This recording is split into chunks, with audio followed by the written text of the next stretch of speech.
an overview of homeopathy and possibly redirect your path. You have an opportunity now with all that's been going on in the world, and hopefully empower yourself some. This is another way. We probably won't have any questions and answers at this time, but if you do have any, you can send me an email, or we might open up with that on the next presentation, which will be at the end of the month, and that will be a flu class. So we're going to focus on the top 10 remedies for the flu and how to pick the right one for you. So I'm thankful that you all showed up, and I'm really grateful. I would like to say thank you to Sandra for all her help. She's been the instrumental part of starting this. We all went on a trip to Egypt in January and had a big connection with each other. And when we came back, we kept in touch through the weeks, and we said, what's next? We all have skills and we all have gifts to offer, so we wanted to continue that and share it with the world to help everyone find their way. So I have been a lifetime student and teacher of natural self-healing. I've attended 2 schools for homeopathy. One was the International School of Classical Homeopathy with George Vithoulkas, and he's a famous Greek homeopath.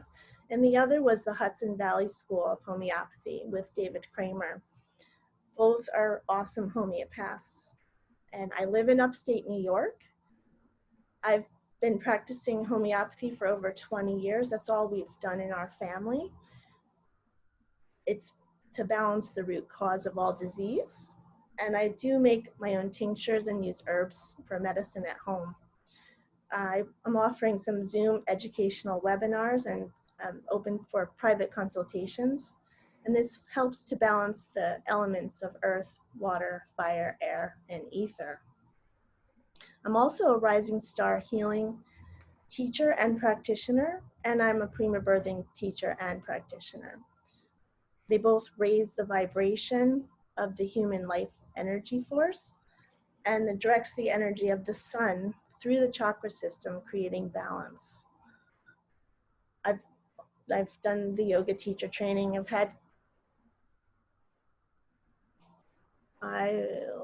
Here we go. Okay, I've done craniosacral training and holographic sound healing. So homeopathy is derived from the Greek words meaning homeos, meaning similar, and pathos, meaning suffering. It's an individualized, precise science developed over 200 years ago by a German physician, Dr. Samuel Hahnemann, and he was born in 1755 in Leipzig. He founded homeopathy. He was a physician and a chemist. It's based on the law of similars, like cures like. During his studies of modern medicine, Hahnemann rejected the harsh medical practices of his time, which included bloodletting, purging and vomiting, and the administration of highly toxic drugs, which during that time were heavy metals, mercury, arsenic. Practices of that era were based on ancient Greek theory, which attributed disease to an imbalance of the 4 humors: blood, phlegm, and black and yellow bile, and 4 bodily conditions: hot, cold, wet, and dry. And that could correspond to the 4 elements: the earth, wind, fire, and air. Physicians attempted to create balance with the humors by treating them with opposites. Hahnemann didn't see any cures with that, and he decided to leave that and start focusing on chemistry, and he wasn't able to help his own children during those times.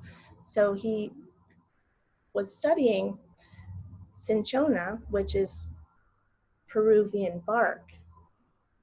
And interestingly enough, it's coming up now. It's China, which is the remedy they're possibly recommending for COVID. So it's interesting that he saw that back then. If you had an overdose of Peruvian bark, you would produce malarial symptoms. And if you had malaria, they would prescribe it. So he saw that it worked both ways. And life is a spiritual force, a vitalism which directs healing. If you are diminishing your vital force, that's where disease begins. And most diseases are caused by an infectious disorder called SORA. SORA is the oldest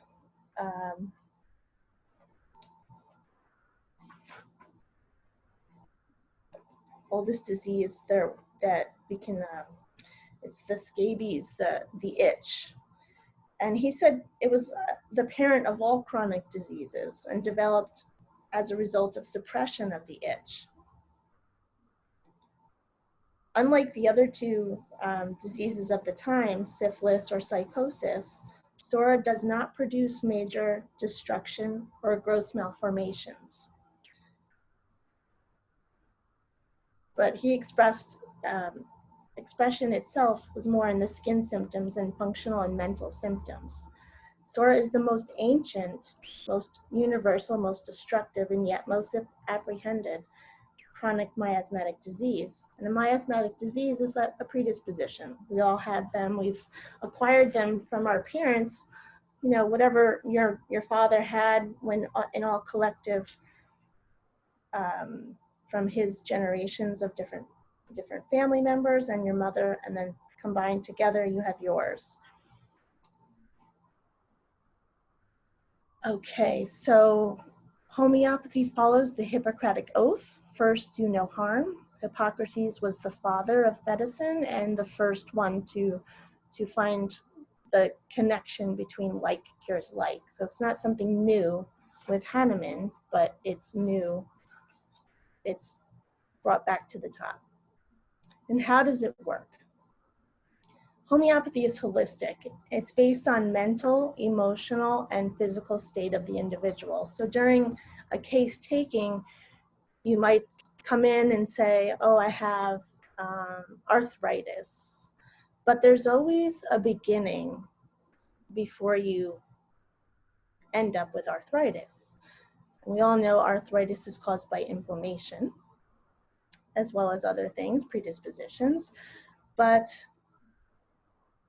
you would take the whole case learning, oh, maybe that person had some traumas in their life, or maybe they don't eat very well, or maybe they sleep, you know, on their left side. You take so many little nuances into account and find the best possible remedy that matches those same symptoms. So a remedy, a homeopathic remedy, would stimulate the vital force, your energy field, to heal from the inside versus the allopathic treatment of a symptom. You know, if you went to the doctor, maybe he'd prescribe, you know, some sort of anti-inflammatory for your arthritis, but it's not really curing the disease and the underlying disturbances. Whereas homeopathy is taking it very specific. And then it activates the body's own restorative ability. So it's stimulating your own vital force to heal itself. And sometimes during treatment, you have expressions of aggravations, things that aren't feeling so great. Perhaps, you know, if it's an emotional cause, you might have some crying, or if it's something, a skin condition that's been suppressed by medicine, by some sort of cream or ointment, it has to come back out. So allopathic versus homeopathic medicine. Allopathic medicine, it's usually following the same protocol for everyone. Everyone gets the same vaccinations, the same dose, whether you're 5 pounds or 150 pounds. You know, children have the same as an older child. it could have some harmful side effects and create dependency. We see that today in a lot of addictions. Although it's essential in emergency and serious diseases, you wouldn't fix a broken arm needs to be set with a homeopathic remedy. You have to go to the hospital. And you've been in a car accident, you have multiple injuries, you have to go to the hospital. It's good to have allopathic, but it's also great to try to maintain a healthier living in other ways before you need to rely on it only. Okay, homeopathy versus medical medicine. Homeopathy is natural. It's individual for each person. You're taking into account all of their everything about them that you can. Let's see here. Their mental state. Maybe they are a happy person. Maybe they are a sad person. Maybe they're angry. There's anger inside. Maybe they like a lot of exercise, or maybe they are more of a person who likes the heat or the cold. It uses earth elements like plants, minerals, and animals in diluted potencies. It's not addictive. You're not taking it to create that. It restores the body to its natural state of balance. It could take some time, but if it was an acute situation, you've gotten sick suddenly, you should be able to resolve it quicker.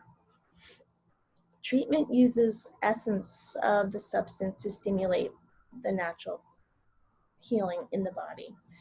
The way a remedy is made is you can use anything, a plant, mineral, or animal, and it's put into a dilution of alcohol. And that dilution is called succussed. It's tapped, and that transfers the energy of the substance, because we all have a field of energy, into the alcohol or the liquid. That becomes more and more powerful over time. The more you succuss it, the more you dilute it. It has no substance, but it stimulates the energy field of the individual. It views symptoms of illness as underlying mistunements. It doesn't look at one thing. It's showing that there's something out of alignment. So there's laws of nature that we must follow. The human organism was originally designed to function harmoniously and compatibly in the environment. This intention of the design, obviously, was to establish a dynamic balance in which both the individual and the environment are mutually benefited. But any imbalance inevitably leads to destruction, which diminishes both the human being and the universe in which he or she lives. And since human beings are endowed with consciousness and awareness, they carry a great responsibility both for their own benefit and for that of the cosmos to live according to the laws of nature. But we have a lot of disorder in our world right now with the way we've all been living. So this is just another tool to help create balance in this world that we're in the midst of right now. So the remedies are prepared. Hahnemann's law of infinitesimals holds the smaller dose of the medication, the more powerful will its healing be. The more times it's diluted and succussed, the more fine the remedy becomes and the deeper acting it can be. I had a child once who had a bad reaction to a vaccination, and in giving the remedy, the child produced a outward expression of a rash, but it also had an internal shift where he told his mom that he felt better. And that's pretty awesome, because he didn't know he didn't feel well at his age as a young child. He didn't know that he just was. And so it stimulated that bad reaction to push itself out and just create an internal shift. Potentized substances, immaterial and spiritual powers are released to make active substance more active and substances active. So what that basically means is if you had something toxic like arsenic and you couldn't take that, and it's more solid, it can be created into a homeopathic remedy, and that releases its healing powers, and it makes it an active healing agent. Arsenic itself is toxic, but in a homeopathic form, it's one of the main remedies for food poisoning. So I carry it with me in case someone gets sick if they have food poisoning. Sequential dilution and succussion. Everything is energy, so everything that exists is energy. And the more it's diluted and the more it's succussed, the deeper acting it can be. So if someone has been sick for a long time, they might have a deeper acting remedy to help them get better quicker. If they've been on medication for years and years, they've suppressed wherever that beginning started. So you would hope to push them along faster so they don't suffer for the next 20 years. So Avogadro's law number corresponds to the homeopathic potencies of 12C or 24X. And what that means is once you've gotten to the 12C, there is no substance left in that bottle. So commonly in the health food store, you can see that they sell 30 Cs. There's no substance. So no matter how toxic it could be in its natural state, in the homeopathic state, it's completely free of any molecule of that substance. So it's not going to harm you in any way in that regard. It's just pure energy. Everything is just energy. And Avogadro's law states that according to the laws of chemistry, there is a limit to how many serial dilutions can be made without losing the original substance altogether. So there's no chance of containing even one molecule of the original substance.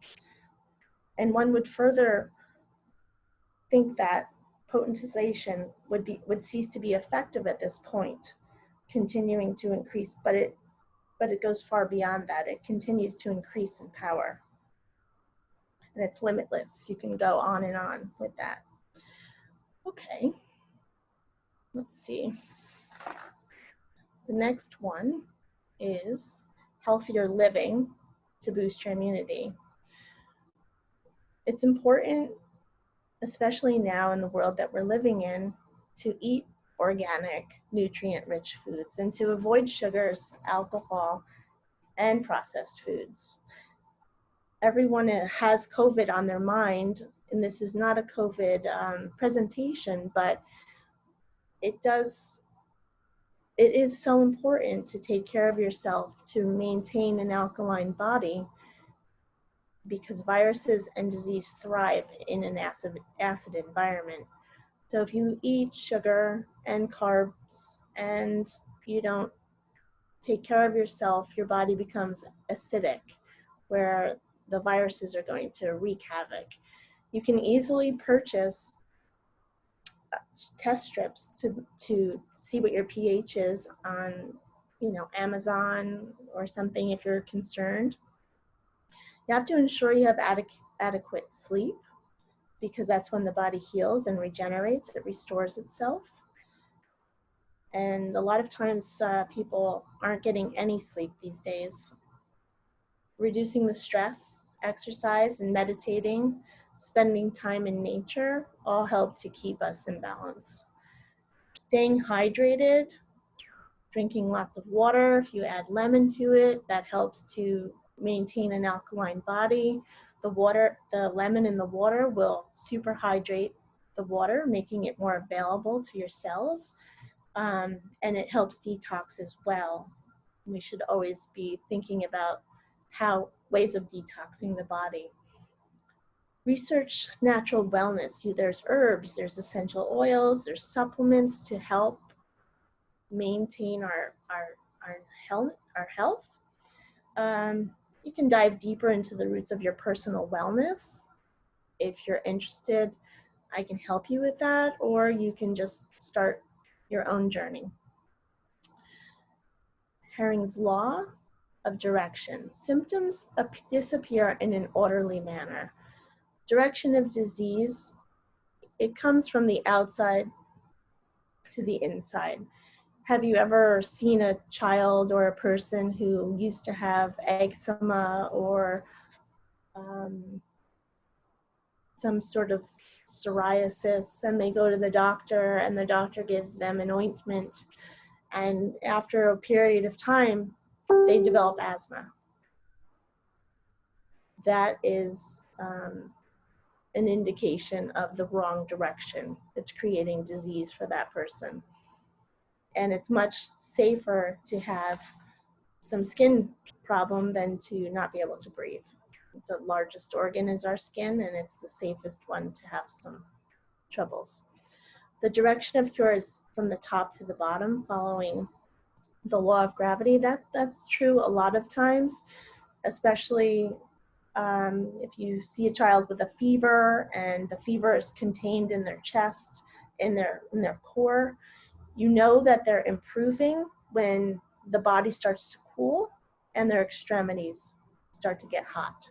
It's moving out. The direction of symptoms that are last to appear are the first to leave. That is common a lot of the time. But if we have the exact simillimum for that person, meaning the exact remedy of who they are, all symptoms will improve at the same time. But if in an acute situation, if you developed the flu or you had some sort of,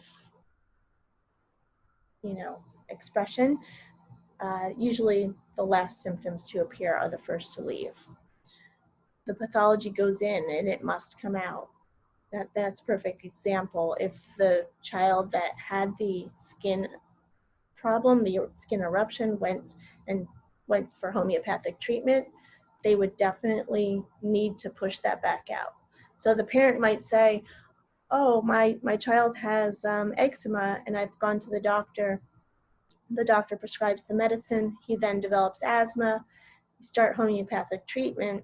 The asthma starts to improve, and the skin starts to have skin eruptions. That's when you know that you're on the right track. It might be uncomfortable, and it might be unsightly, but it's the right path to creating balance for that person. Next step actions. So I'm going to be offering a class August 29th just on the flu with the top 10 remedies, because we're heading into the flu season, and we'll discuss the flu remedies that will be most beneficial, how to choose the best one for yourself, and how to take the remedy, and how the body responds with the fever. I like to purchase remedies from Helios, which is a company in England, and they sell remedy kits. They have a basic remedy kit, and they also have other kits available, like a travel kit or a high potency kit or a kit for pregnancy or animals. It's good. It's important to know that all remedies don't go bad. They will last forever, provided that they've been kept in a dry, out of the sunlight, heat, and cold place, like your cupboard or something.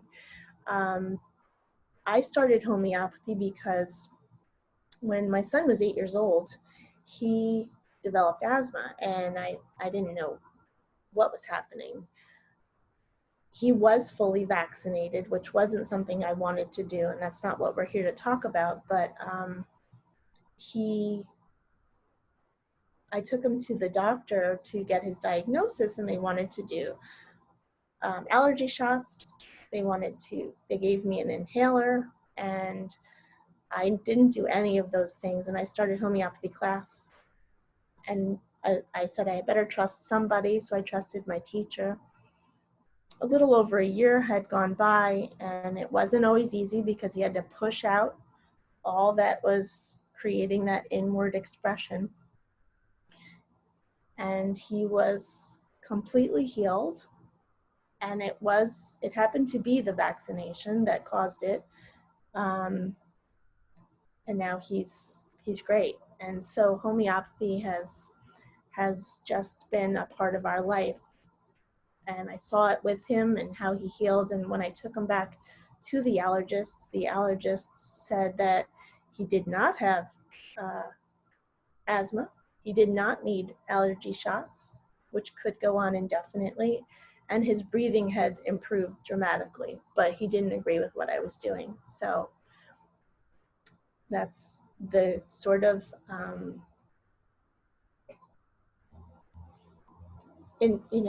that's just the way people think. So I respect him for who he is, and I know that it's worked for me. So if anybody's interested in the next class on the flu, I thought it would be a good time for that. Right before flu season, it's just $21, and you will get a chart so that you know how to pick the remedy, and you'll have it to take home. And the next one will be a first aid with homeopathy at home. So if you got stung by a bee, or you cut yourself, or something happened, we could go over any of those things during that first aid, just to give you some sense of how to take care of yourself before you have to run to the doctor, and with minor things at home. And we can provide demonstrations on how to take the remedy and different methods for doing that. And if anybody had any special requests on like certain emergency situations at home or certain first aid sort of things, you can just send me a quick email to let me know, and I'd be happy to put that together for you, included in that first aid class.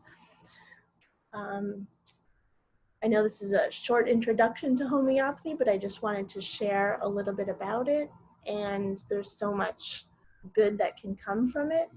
There's also other ways of doing things for sure, but I thought it would be great for people to have an opportunity to just have an introduction to it. And if you would like to join the next class, it would be awesome for a healthier life for everyone. And if you do have any questions, I do have a little bit of time here, and I'm open to taking some basic questions if anybody had something to say.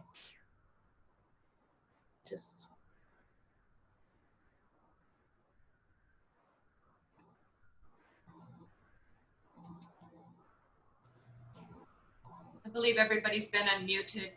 If anybody has a question. Hi, Tina. Hi. Lori. Hi, Lori. How are you? Good. I have a question. Sure. I went to the doctors and they're telling me I'm starting to have arthritis in my knee. Uh-huh. So do you have anything for that? Well, that's the kind of thing that you would come for a consultation for, That wouldn't be in class, right? That's just first aid. Well, I wouldn't call that first aid. I would say that was more of a chronic condition. Right. And, you could definitely, so a consultation looks like a 2-hour appointment where one would come and we would talk, and they would tell you what was troubling them, and we would dive deeper into when did this start, and how did it start, what makes it better or worse, And anything, this is the thing about homeopathy, any little thing matters. Any little insignificant thing to somebody really matters. When my daughter was young, she had really bad eczema, and I was doing homeopathy, and she was a little bit too young to have that much time to know, oh, is it better in the summer or is it better in the winter? She was that small. But once I got the missing link, which was I was missing something with her expression of herself, and she had this one little incident where she just woke up in bed in the middle of the night and was staring at the wall and talking to the ghost. And that put us in the right direction. We knew what we needed to do at that point. So little things matter. That's the amazing thing about homeopathy. Every little detail is different than the next person. So Right. All right. yeah. But thanks for your question, and Yeah. that's a good question. I'll have to get with you. Yeah, sure. And homeopathy aligns the elements just like the rising star balances the elements, because we are part of nature, you Right. know. So there's lots of different ways of helping yourself. It's just about taking that first step and being disciplined, right? Oh, I have to be disciplined? That's my problem. No. Well, making choices with ourselves, right? Yes, I agree. I agree. I was just joking. But Nice. thank you. I'm going to look into this. I have to read because my glasses aren't too good. But you did a great job on the class, and thank you so much for inviting me. Thank you for coming. Okay, well, thank you all for coming, and I appreciate your presence, and I hope that it was somewhat helpful to you all. I'm sure some of you have some information, some about homeopathy already, but not everybody does. And it's definitely not mainstream, but it definitely works, and it's something that it's just been all my life. I haven't taken a medication in, I don't know, probably 25 or 30 years. So it's definitely good for us, and I hope you enjoyed it. And I'm here if you have any questions. You feel free to send me an email. And thank you all.